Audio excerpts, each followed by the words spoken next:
시편 69편에서 다윗은 자신의 그 억울한 사정을 하나님 앞에 물 쏟듯이 그의 마음을 쏟아내면서 부르짖고 기도했습니다. 오늘도 우리의 기도의 자세 중에 중요한 것은 우리가 어떤 형편과 처지에 있든지 간에 우리의 마음을 아시는 주님 앞에 그 마음을 쏟아내는 기도가 참 중요합니다. 아멘.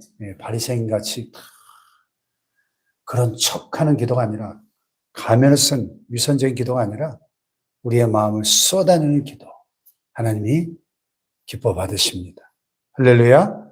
한나가 자식이 없어 당하는 그 서러움과 원통함을 하나님 앞에 쏟아낼 때, 그 원통함을 눈물로 하나님 앞에 쏟아낼 때 사무엘이라고 하는 위대한 선지자가, 이스라엘의 탁월한 지도자가 탄생하게 된 줄로 믿습니다.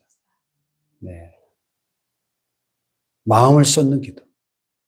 다윗도 평생에 그 수많은 혼란 가운데 하나님 앞에 마음을 쏟을 때 하나님의 그 기도를 들으심으로 그의 마음속에 소망과 확신과 기쁨과 능력으로 충만하게 되었음을 오늘 본문에서 고백하고 있는 것이죠. 할렐루야. 수많은 그를 미워하는 원수들이 그를 공격하고 죽이려고 달려들고, 그래서 그가 마치 깊은 수렁에서 빠져서 헤어나오지 못하는 사람 같은 그런 꼼짝달싹할 수 없는 그런 절망적인 상황에 처해 있었는데, 여기 오늘 29절에 보면 오직 나는 가난하고 슬프오니 하는 거 보니까 아마도 그의 생애 말년에 당한 압살롬의 반란으로 인한 혼란이 아니고 젊었을 때 사울왕에 쫓겨다니던 그 시절이 아니었을까 짐작이 됩니다. 왜냐하면 말년의 고난은 그가 왕이었을 때 당한 고난인데, 나는 가난하고 슬픕니다. 이게 잘 안 어울리잖아요. 왕인데 뭐가 가난해. 그가 젊었을 때 사울에게 쫓겨다닐 때 지은 시가 아닐까. 어쨌든 그 인생에 감당할 수 없는 고난 가운데 하나님 앞에 부르짖을 때 그의 마음속에 하나님께서 미래에 대한 소망과 확신으로 가득 채워주셨습니다. 할렐루야. 기도의 힘이죠. 오늘도 기도하는 우리에게 하나님께서 내일의 희망과 확신으로 가득 채워주실 줄 믿습니다.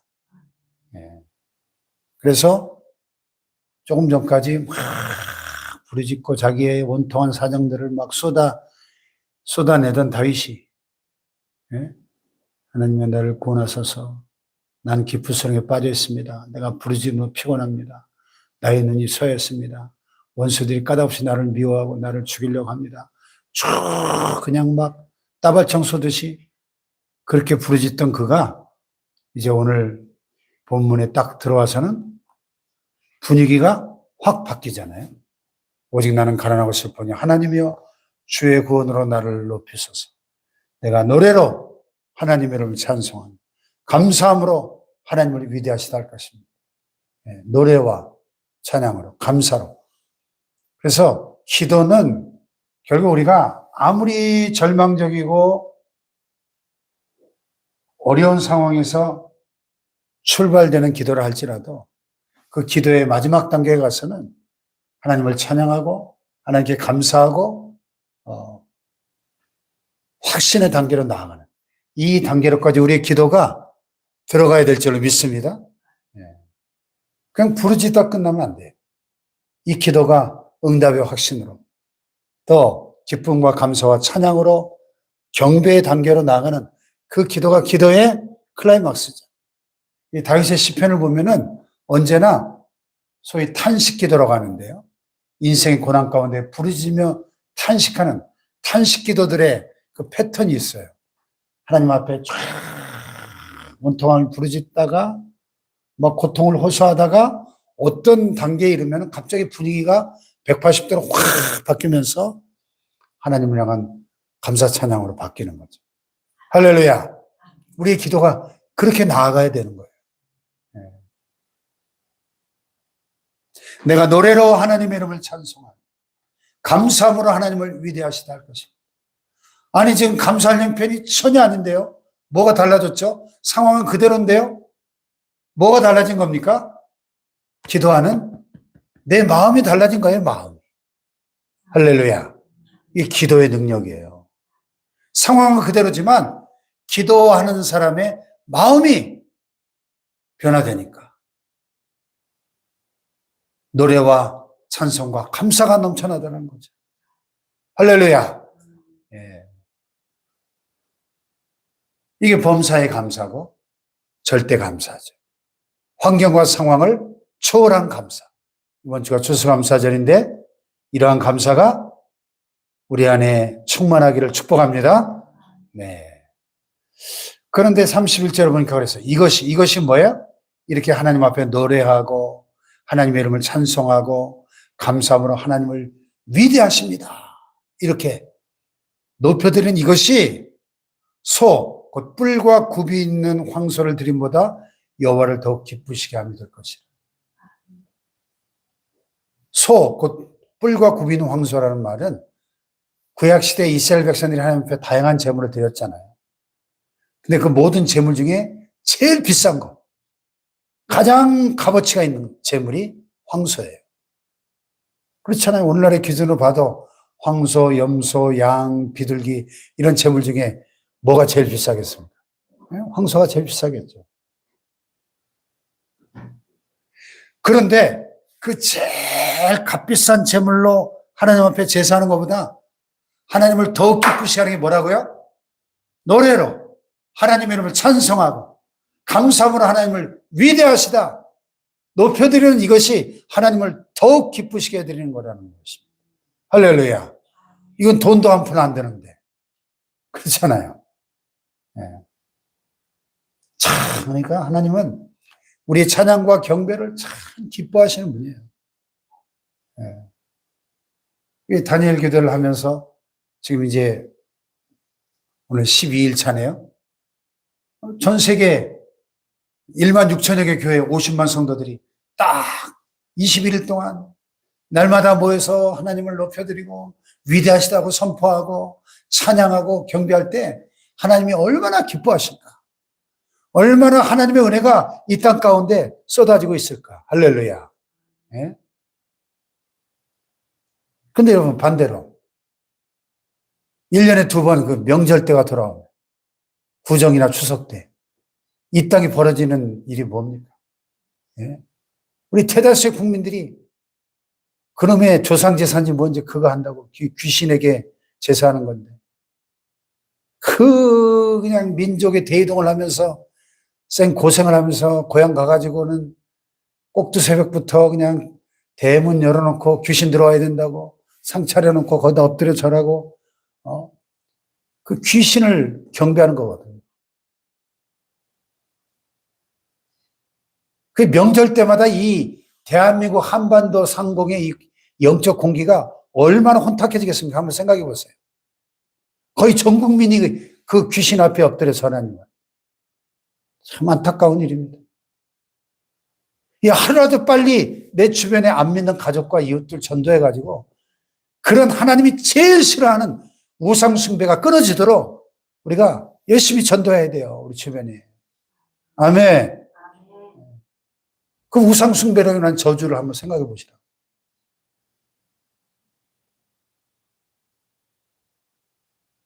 내가 노래로 하나님의 이름을 찬송, 감사함으로 하나님을 위대하시다. 참, 그러니까 우리가 하나님을 참 높여드릴 때 하나님께서 이스라엘의 찬송 중에 거하신다 그랬거든요.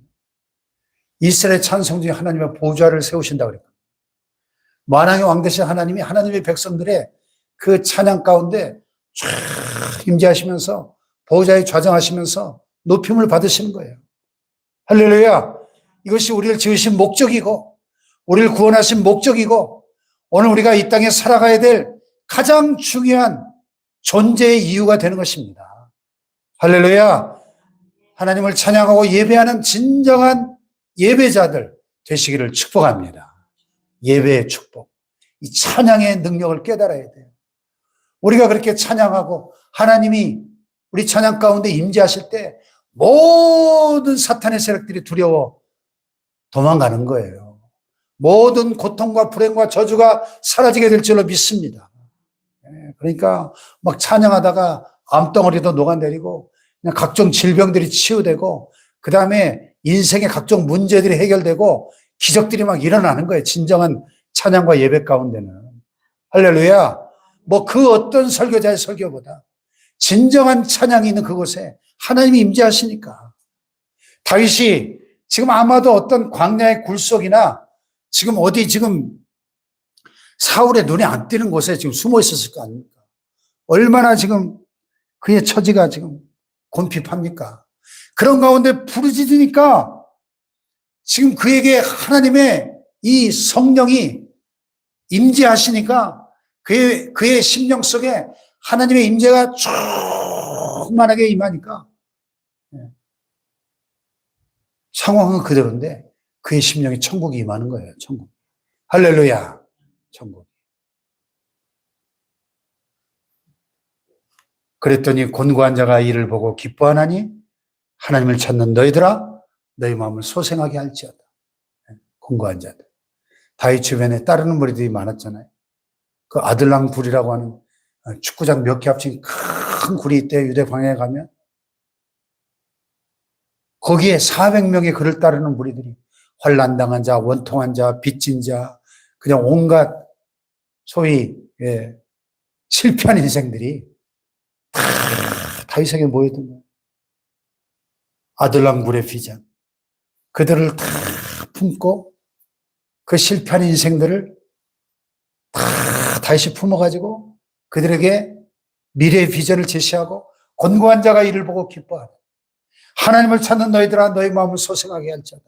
다윗이 이 인생의 가장 극한 고난 가운데도 하나님께 부르짖음으로 응답받고 회복되는 모습을 보면서 그 자신뿐만 아니라 그의 주변에 있는 그를 따르는 그 많은 400명의 무리들이 다 하나님을 찾게 되고 그의 마음, 그들의 마음이 소생하는 축복의 통로로 다윗이 쓰임을 받았다는 거예요.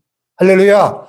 오늘 여러분 한 사람이 하나님을 만나고 회복된 여러분 한 사람을 통해서 여러분의 가정이 살아나고 이 교회가 회복되고 민족이 살아나는, 아니 열방을 살리는 축복의 통로, 은혜의 통로가 될 줄로 믿습니다. 이게 우리의 비전 아니에요? 여호와는 궁핍한 자의 소리를 들으시며 자기로 말미암아 갇힌 자를 멸시하지 않으신다. 기도를 들으시는 하나님, 우리의 기도를 응답하시는 살아계신 하나님이 계신다고 하는 사실이 얼마나 큰 축복인지를 깨달으시기를 축복합니다. 예. 궁핍한 자의 소리를 들으시면, 세상은 궁핍한 자의 소리 싫어하잖아요. 있는 사람의 소리를 기뻐하지. 궁핍한 자의 소리를 누가 귀 기울여 듣습니까? 무시하고 멸시하지. 근데 하나님은 얼마나 좋으신 분인지 궁핍한 자의 소리를 들으신대요. 자기로 말미암아 갇힌 자를 멸시하지 않으신대요. 오늘 여러분의 삶의 형편이 아무리 궁핍하고 어려울지라도 여러분의 소리를 외면하지 않으시는, 멸시하지 않으시는 좋으신 하나님 앞에 부르짖어 간구함으로 다윗처럼 응답받고 소망과 확신으로 충만한 이 새벽 되시기를 주님의 이름으로 축복합니다. 할렐루야. 기도하십시다. 다윗이 고통과 절망 가운데 하나님 앞에 부르짖었지만, 그러나 그 기도의 마지막 단계에서는 하나님의 응답과 구원과 회복을 확신하며 감사함으로, 찬양함으로 경배의 단계로 들어갔던 것을 봅니다. 오늘 우리의 기도가 그렇게 발전되어 나갈 수 있도록 이 새벽에도 우리의 기도가 찬양과 경배의 단계로 나아가게 하여 주시옵소서. 기도 응답의 확신을 가지고 이 자리를 떠나가게 하여 주옵소서. 계속되는 다니엘 기도의 가운데 놀라운 하나님의 응답과 기적의 역사가 하나님의 크신 은혜가 넘쳐나고 이 땅 구석구석마다 기도의 불길이 타오르게 하여 주시옵소서. 부흥의 불길이 타오르게 하여 주시옵소서.